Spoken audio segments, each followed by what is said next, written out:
And welcome to the What the Shuck podcast. The goal of the What the Shuck podcast is to provide a platform to positive people of Kentucky and Appalachia through the influence of music, art, and essentially anybody that's looking to flip the narrative or the perspective that this region is problematic or that we're pretty much dumb rednecks.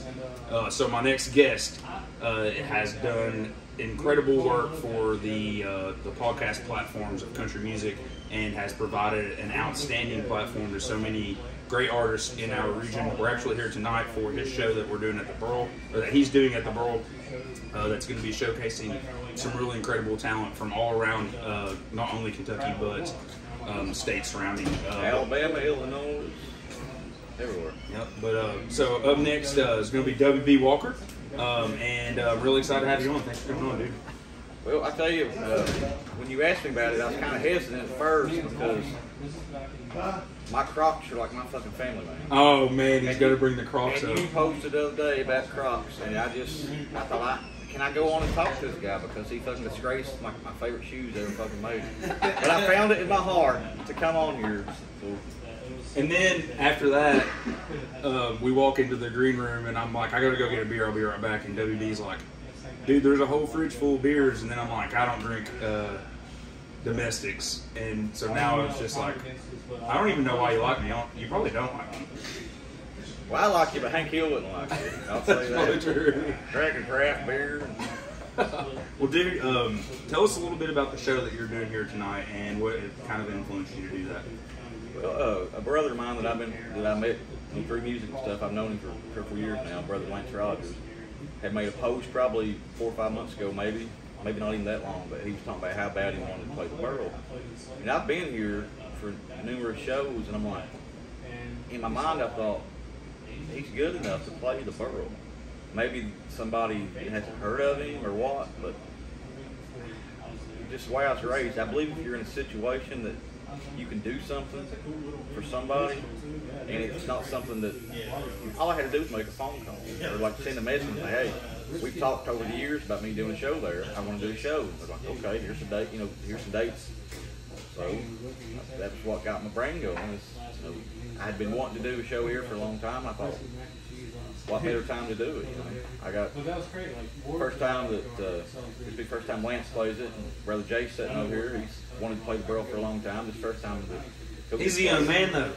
Do what? So his ambition hasn't been as long. But he's still ready to play. Yeah, he's somebody that when I first met Jay, like I immediately felt like he was like a little brother to me. Yeah, me too. And actually, the show he done for me about a month or so ago, he'd tell you that we were sitting out on the bar at the Loud, and I said, hey, you want to play my Burl show? He's like, yeah. Said, okay. But it's like easy as that, So I wanted to do this show to spotlight some people that I really like musically, that I really love that I love as friends, that I love musically, all that stuff. I just wanted to do a show, bring some folks to this venue that has been, it's done such great things for just all types of music. It's a venue that people look forward to playing. So I wanted to do something to show my appreciation to people that I think a lot of, and just at the same time just have a damn good time. So who else playing tonight other than Jason Lance? I got Lance, Jace, I got Glenn Simpson, which Glenn has been like a mentor of mine, and Glenn always wanted to be here, and he's seen like Willie Watson here, and he's seen Morgan Wade and all these people here, and Glenn's in his 70s, and he's just such a huge supporter of the type of music that I love. He loves it mutually too, and he was there from day one with my podcast. All the instrumental music I use in my podcast is his stuff, and I've been using that same shit for 10 years. So I wanted to do something to get him out here, but got Lance and Jace, Glenn, got a fella that from down Illinois that actually just cut a record or an EP the past couple of days with Dwayne Lundy here in Lexington. So everything just worked out good. I had people from out of town that was able to play the show because they're here recording and stuff like that. And I got Travis Naker and I got Drake Farley headlining. Me and Drake reached out to me back in like 2019, and he was just trying to find his way. And I've done everything that I could to kind of introduce him to people to help him and things like that. And it just all feels like full circle almost, because just everybody that's on this bill, I believe in, and I believe that there are people that can take that next step. And to have Drake here, and he's got a record that's going to come out next year, and it's going to just change everything for him. But the people that he's got open for, Willie and this one, that one, I mean, he's built such a big name for himself. So to have somebody that played my shows in the past, but now very successful, doing good, and having people that I believe in that can get to the same point, it's just all like a big circle. So it just, a lot of thought goes into the people I put on my bills and stuff. You know what I mean? Because I just want to do things for good people. You know what I mean? And Drake just dropped the EP too, right? Yeah, he just put out an EP there. Hey Drake, when did that EP come out? One you just put out?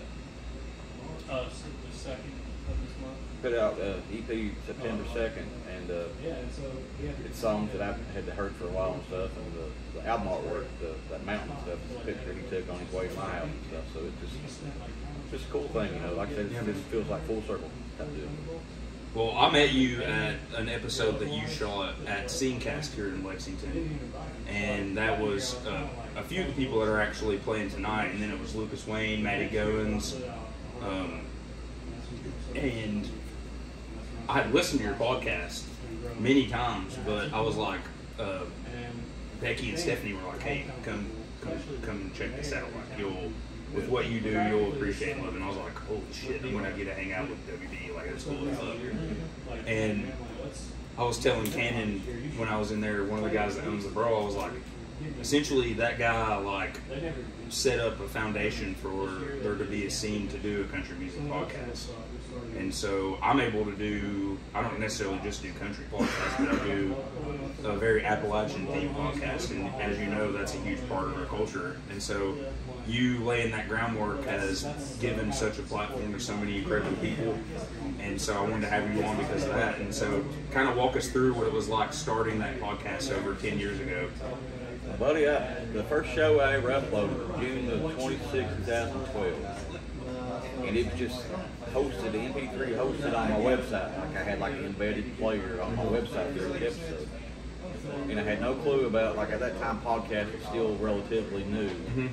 And I just done a radio show and had it on my website. Then once I realized the things you can do on a podcast, the things you can't do, the stuff you can play, the stuff you can't play, I was like, there's all this new music and stuff that I've heard about, all this stuff that just I'm in love with. Just focus on that. Don't worry about playing any big names. Just focus on the independent artists that don't have a platform. Because at the time, there really wasn't a Spotify. There wasn't like many of these, or if there was, it wasn't like it is now. There wasn't Facebook groups. There wasn't nothing like that. It was very limited. So like I wanted to do something, I wanted to do the absolute most that I could to help these musicians that radio ain't gonna help. Nobody, they ain't have no way, a chance in hell getting on FM radio. I mean, Tyler and Sturgill and these guys nowadays, they're not on FM radio. On country radio. It's crazy too. Yeah, Zach Bryan's he's selling more records than about anybody. They don't play his shit. He don't get nominated for no awards. It's just a good old boy club. Unless you follow their suit and kind of dance to their song, you don't got a chance.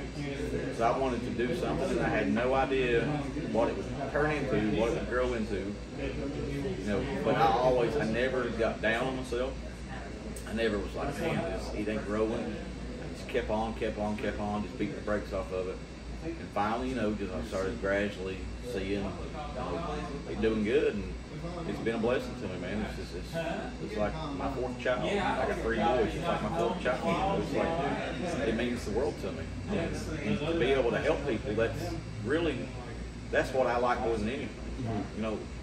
Just to be able to put gas, help put gas in people's vehicles. I mean, all these independent artists, they don't make a whole lot of shows and stuff, but my podcast is listened to worldwide. So there's people all over the world when they hear my stuff that will go out and stream this stuff or buy this stuff, buy merch and things like that. It's just great. I think that's what's so important about the work that people like you are doing to provide that platform, because like you said, sometimes the music scene is not very receptive to the people that we really enjoy to listen to, and it's because they're not going to that calculated formula that it kind of almost like country music today, like what people would say is country music, is like almost like 80s rock.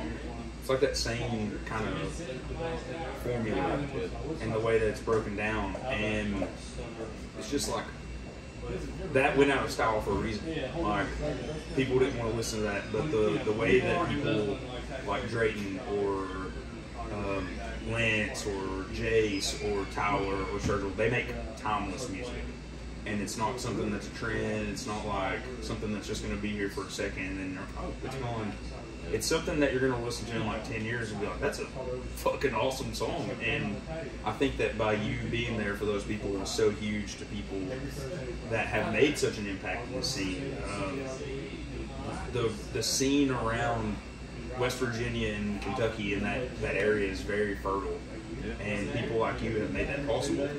And so I think that's really cool that you've done that, and I think it's awesome that you get to help people. So kind of tell us about some of the really cool people that you've had on your show and some of the really memorable moments that you've had like that. Well, I mean, like, it's easy to say stuff like, having Tyler and Coder and stuff like that.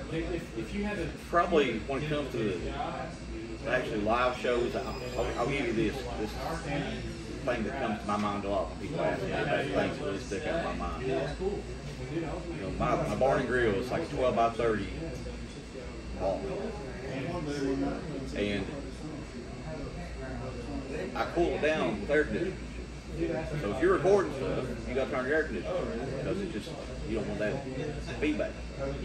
Or you want to give the best quality that you can get when it comes to like, when you're recording live music. Yeah. And Arlo was down there one time, and it was like it was like 95 degrees that day, and we had to turn the AC off.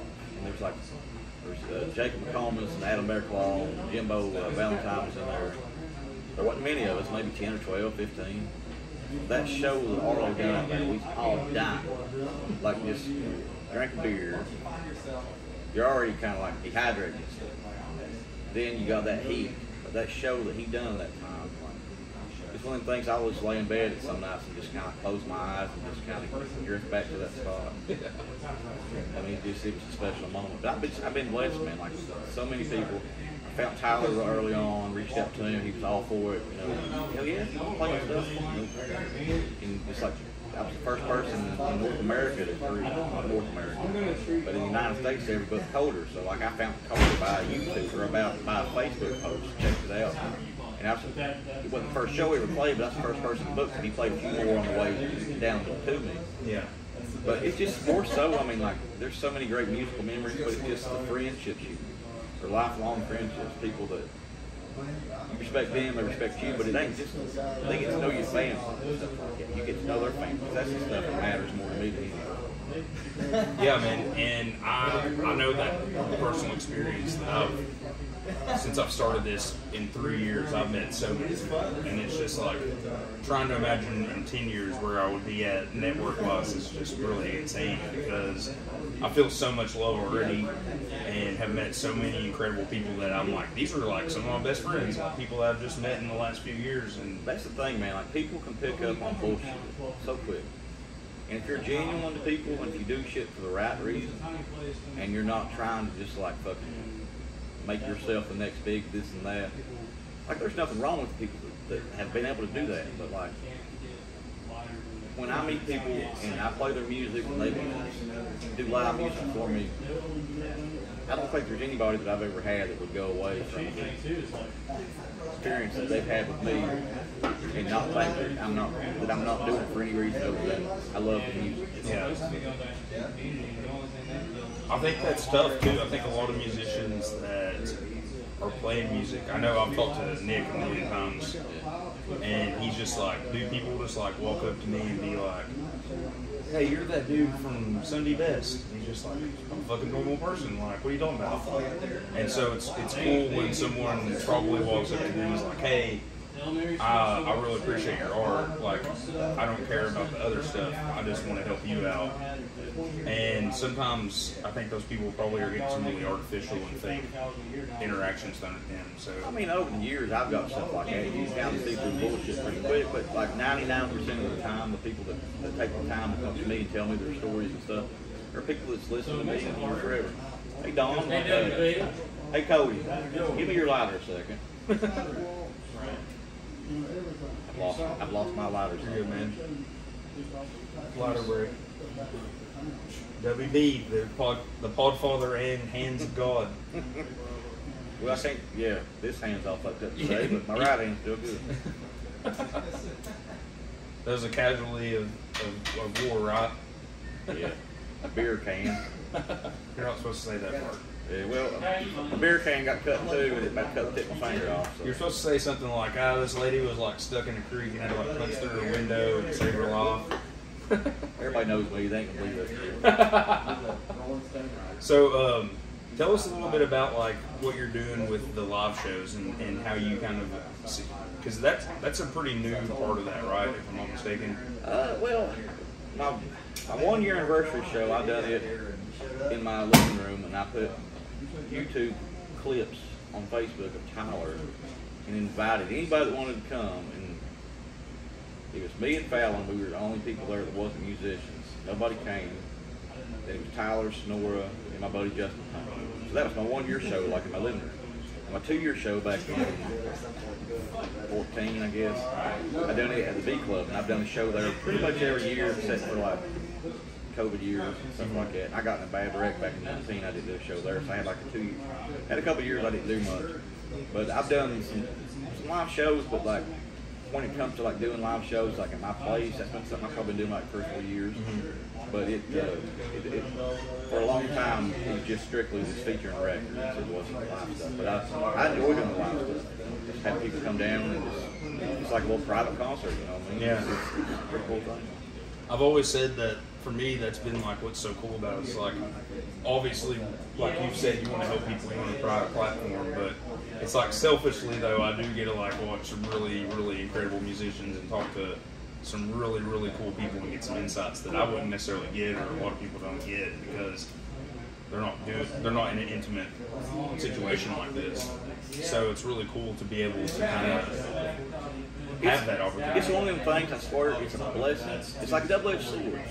To me, it's like a blessing, but it's also like, I won't say a curse, but it's like it's a blessing. But when you get spoiled with all the intimate stuff to go to just like a normal show, like it's fun to do and shit, but like you get spoiled on having people just play just for you and you record it. Yeah, man. Then you go to a show and there's 400 people there. It's still a great time, don't get me wrong, but like it kind of has spoiled me a little bit, you know. Which I don't travel a whole lot. I have a hard time with some things, and I don't get to travel a whole lot. But when I do, I try to make the most of it and things like that. Well, I mean, to elaborate on what you're talking about, I just went to Bourbon and Beyond, and it was like, dude, I gotta watch Pearl Jam, I gotta watch Chris Stapleton, I gotta do cool shit I've watched Chris Stapleton a million times. Seeing Pearl Jam and like Randy Carlisle, the Dude Brothers, never would have imagined I'd see those people. But like, there was like 80 to 100,000 people there, and it was just like, at some point, that's like somewhat suffocating. That is about as far as you can get from like what I like. Exactly. Like I like festivals to a certain point, but I don't like festivals as much as I like something like this, a bar show. Yeah. I like that atmosphere. I like a bar atmosphere. I like, I mean, that's just what I like. I've been like that my whole life. I would rather see somebody in a bar in a stadium than a festival. I'd rather see somebody that I like really good in a bar situation than see somebody like I'm a fanboy over in a festival or stadium situation. Yeah. I just like that intimacy, that feel, because you can't grasp that, or you can't. I mean, I'm not the people that think I'm crazy, but like just in my opinion, it's not the same when you got 50,000 people compared to 50, 100, 200 people. It just they can't feed off the audience like they would at a more intimate, type of situation. I definitely agree. I know from just personal experience this summer that the smaller festivals that I went to, you definitely felt more intimate. Like it was because those people were like looking out and they were like, oh, I know them and I know them and I know them and I know them. You go to a festival like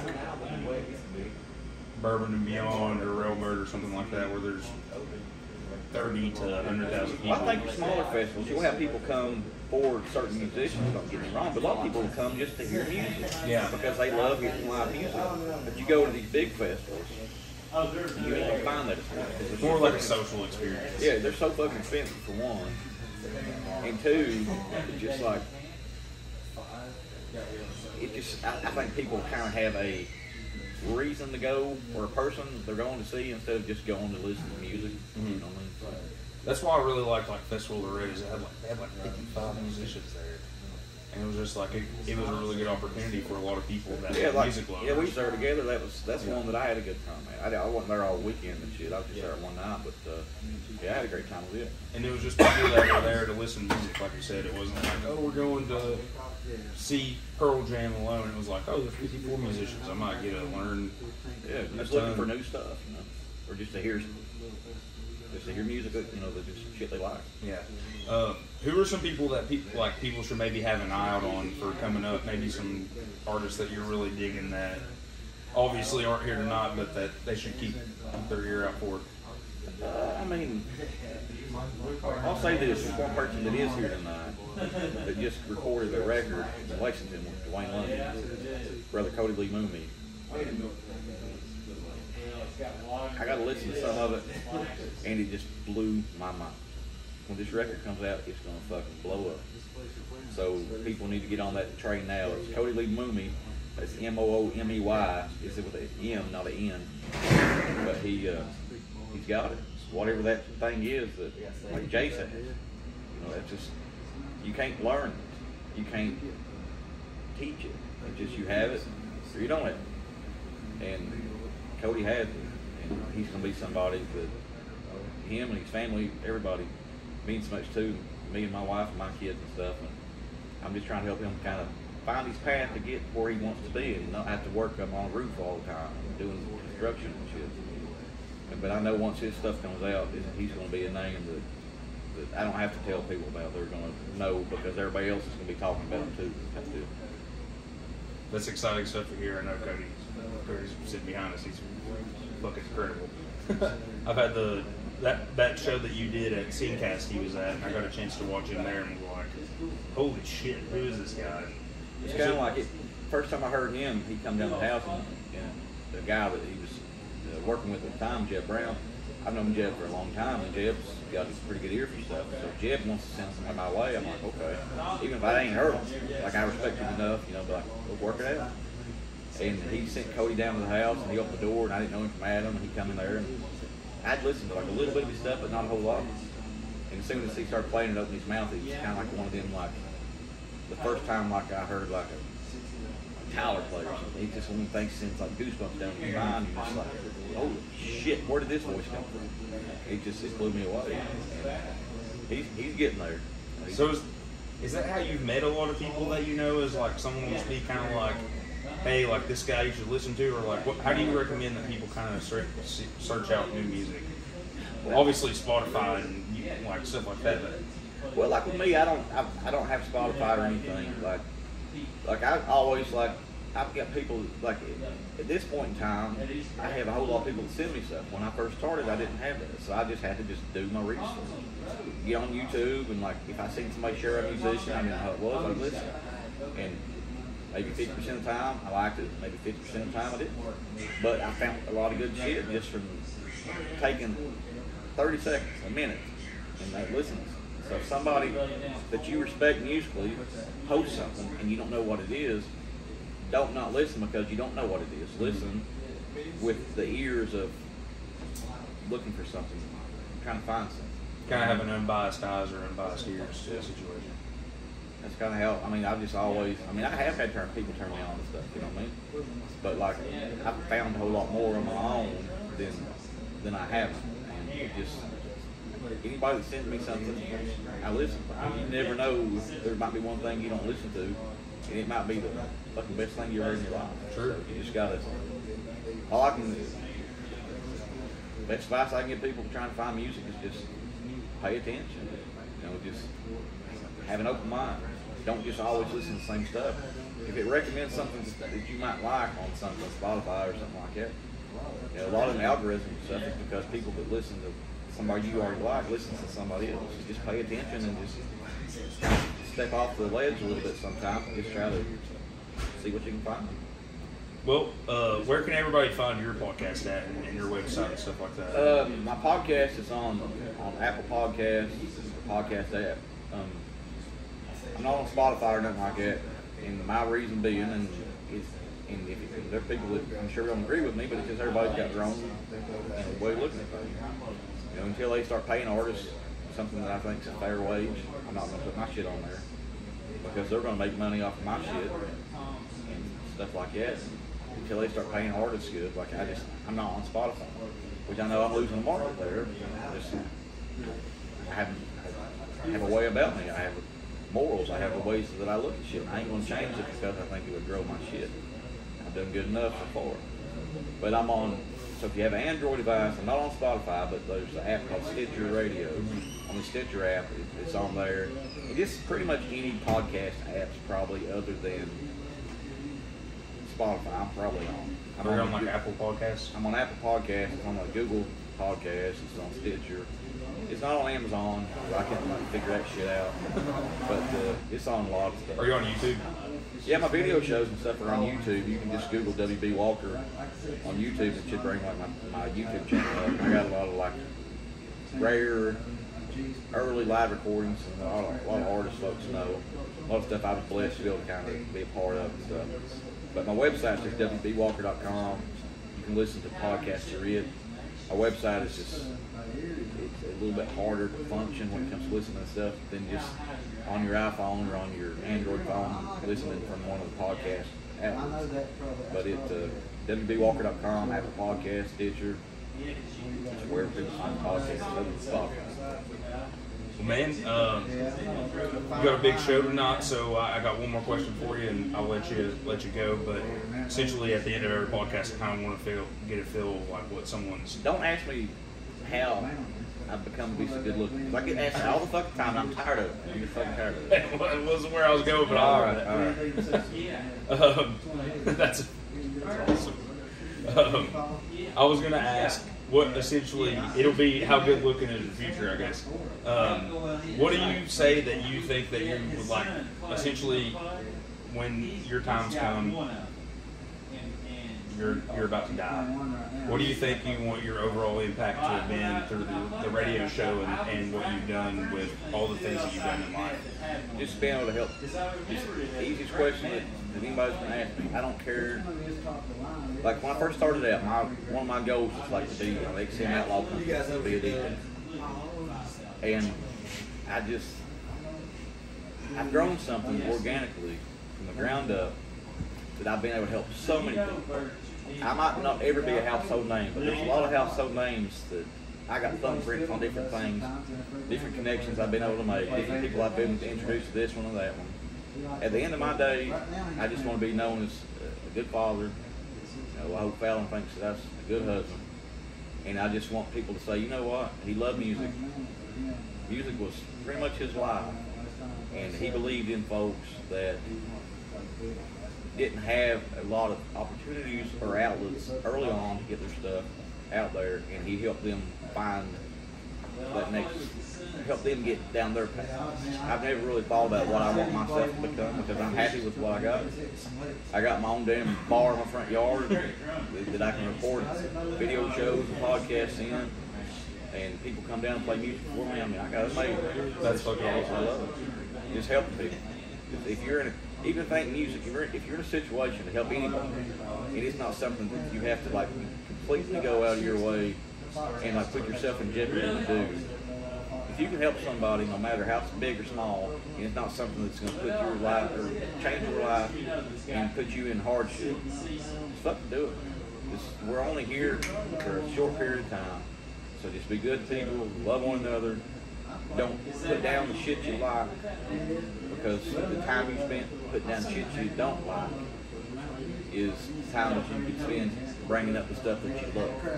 So just be good people, be kind, and I just hope that folks someday, it's like, you know what, you've done a lot to help a lot of people. That's all I'm worried about. Dude, well, I appreciate you. I hope everybody enjoys this episode of the What the Chuck podcast. Jace Turley's probably going to bust my chops and say, who knows when this one will come out. We'll figure that out when that day comes. I've been a busy man all summer. I've been to a million different festivals. My car's broke down and I was stuck on the side of the road for like 6 hours. He's still at everything. Jace is just still busting my chops, but I still am at everything. I respect the husband. But I love you all. Make sure you go check out WB's podcast. This episode that he's going to be doing tonight will be recorded and posted, right? So you're going to get to see some of these people like Lance Rogers, Jace Turley, Cody Lee Mooney. They'll get to hear them. Get to hear them, okay. You're not doing video?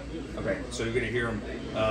Drayton and Glenn Simpson, people like that. So huge shout out to WB. Thanks again, man, so much for coming on. Like I said, there wouldn't be things like What the Chuck and probably Hippies and Cowboys podcast, stuff like that without this guy. So much appreciation to him. I hope you all have an awesome day and live the dream. Woo! One more thing I will say. The easiest thing that you can do, it takes you 2 seconds out of your fucking time, but if there's something that you like with music, post it on your social media. Even if you got 300 friends, post the shit you like on your social media because it might spark somebody else. Them find it, fall in love with it, share it. It's a community. It's just like I always say, it takes a village to raise a child. I mean, that's all it is. I mean, just the smallest things sometimes blossom into the biggest. So just, if you love music or whatever you're passionate about, share it. And hopefully, other people with like minds will find the same shit. Honestly, if just like 10 to 20 of your friends share your shit, it can be huge for just an artist or whatever you're posting, because those 10 or 20 people might spur 10 or 20 other people to listen to it. So like you said, it's huge. It's a free thing to do. Social media is such an advantageous tool for people like me and you and so many others. So yeah, I completely agree. But I love you, man. I appreciate it. Love you, bro. What's up, everybody? I am Austin Shuck, the host of the What the Chuck podcast and also the president of Appalachian Pioneer Program. I am coming to you all from the Germantown Art Gallery in Germantown, Kentucky. They are a Airbnb Plus on Airbnb, so it is going to be an Airbnb that reaches all of the standards that you want from essentially the amenities you would get at a hotel, but that you'll have at a home. And I had the chance to meet some people who have a property here, and we're working on a really cool thing that, so essentially, if you come here and you say #ShuckInTheVille, you will be giving a 10% discount to stay at this property, and they're going to be donating 10% of their earnings quarterly to Appalachian Pioneer Program. So they'll be making an annual contribution at the end of each year to my nonprofit. We're really excited about that. Thank you all so much. I hope you all are having an absolutely great day, and I hope you kill it in 2023. Let's live the dream. Woo!